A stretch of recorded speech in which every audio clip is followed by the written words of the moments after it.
nombre es Alejandro Venegas y esa es mi historia.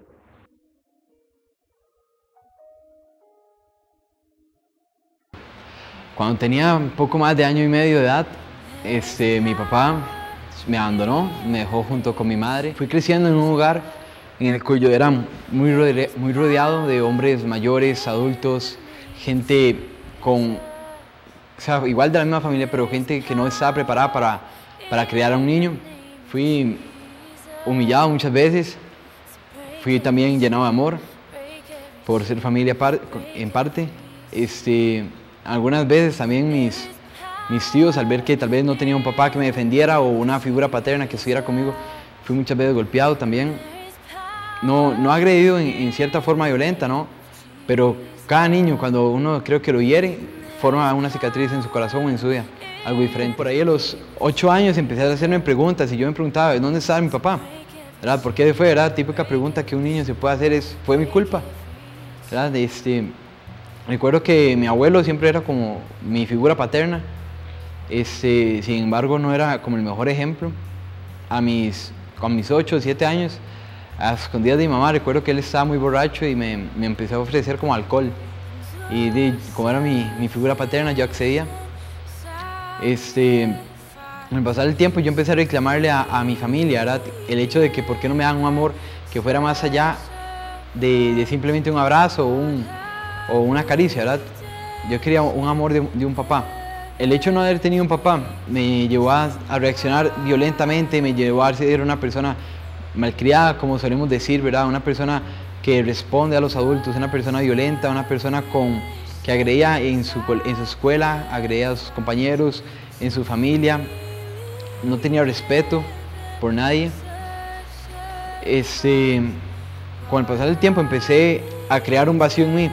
Al llegar las navidades, al llegar cualquier actividad que tuviera que reflejar una familia, en ese momento de mi corazón era el peor corazón que podía haber existido. Recuerdo que me encerraba en un cuarto y no quería salir, aunque mi familia estuviera en Navidad, simplemente por ver a mis primos con sus padres y saber que mi mamá tal vez estaba trabajando y yo en una Navidad sin ellos, ¿verdad? Eso realmente lastimaba mucho mi corazón.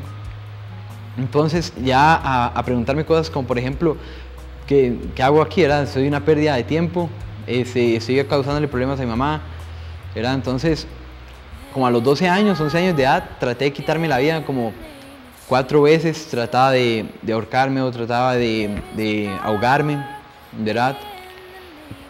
Por ahí a los 14 años recuerdo que empecé a tener problemas académicos un poco fuertes, perdí un año por ser una persona violenta, por ser vagabundo.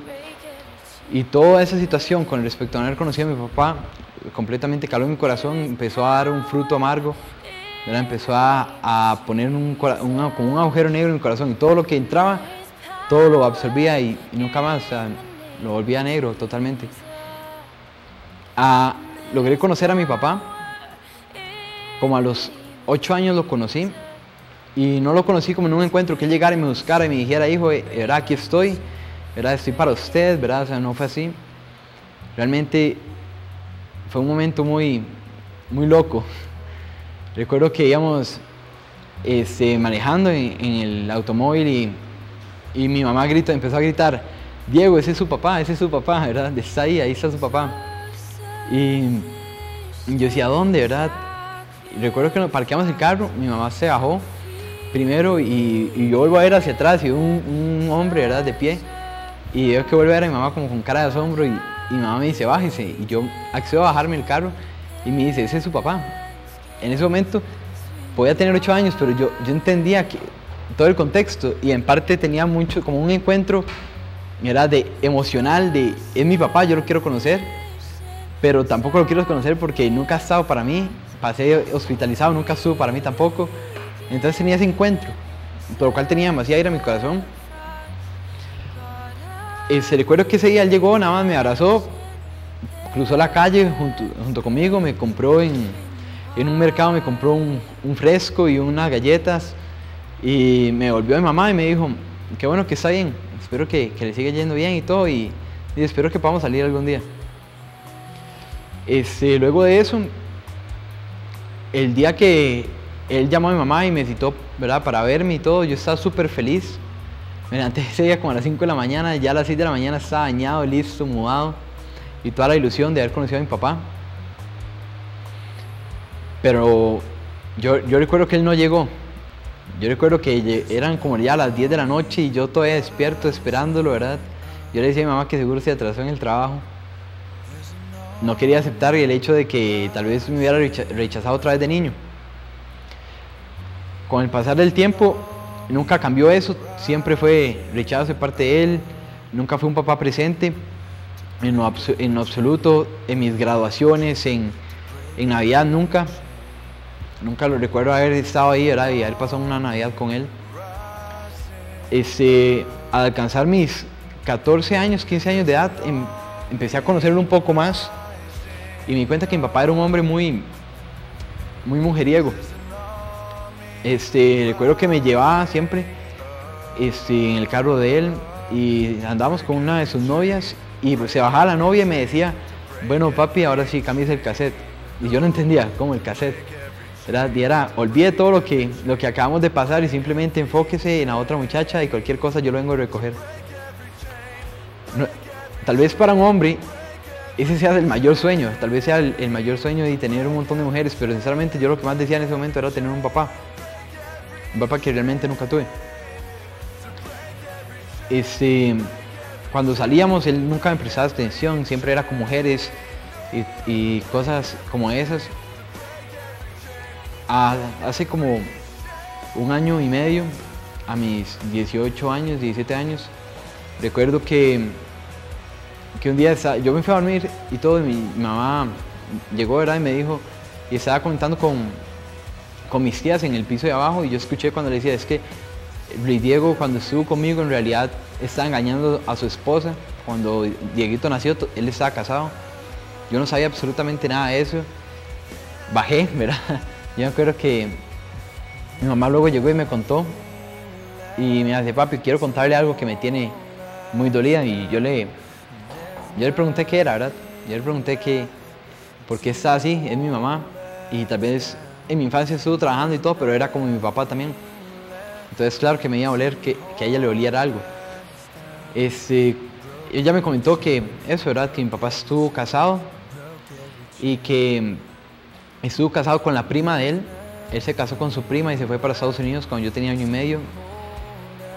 Nunca nos mandó nada ni nada, entonces a mi mamá eso le dolió mucho cuando ella se encontró con la prima de mi papá, porque se encontraron en un juicio y ella le dijo, es que Luis Diego en realidad siempre estuvo conmigo, nunca estuvo soltero, él siempre estuvo casado.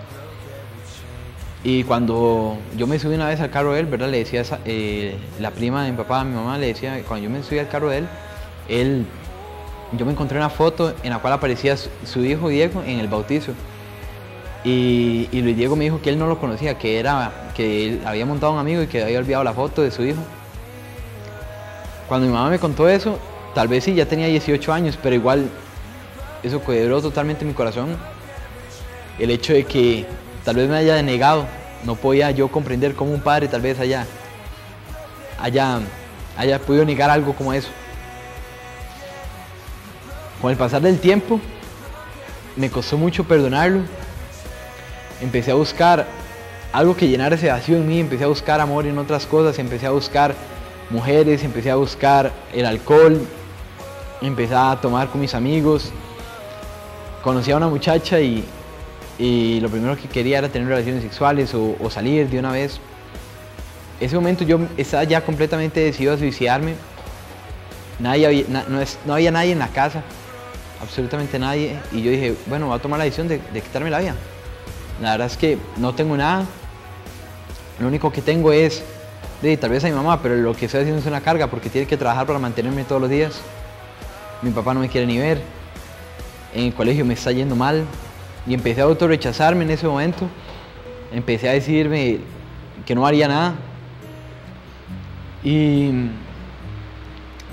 llegó un momento en el cual yo ya estaba decidido a quitarme la vida. Entonces en ese momento yo recuerdo que yo agarré un cuchillo y yo le dije a Dios, Dios, yo no sé si usted existe o no, pero si usted existe, necesito que usted cambie mi vida, Si no, yo ya no aguanto más esto.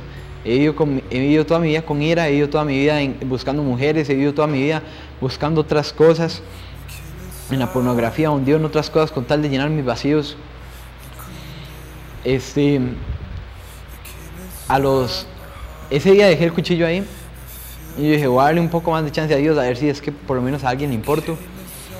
A los 2 días llegaron, yo estaba con mis amigos en una esquina, sentados ahí en una esquinilla del barrio, y llegaron unos muchachos, y es curioso porque cuando llegaron parecían que nos iban a asaltar, entonces todos sacaron un poco de cuchillos, ¿verdad? Como si nos asaltan, ¿verdad? Va a ser peor para ellos.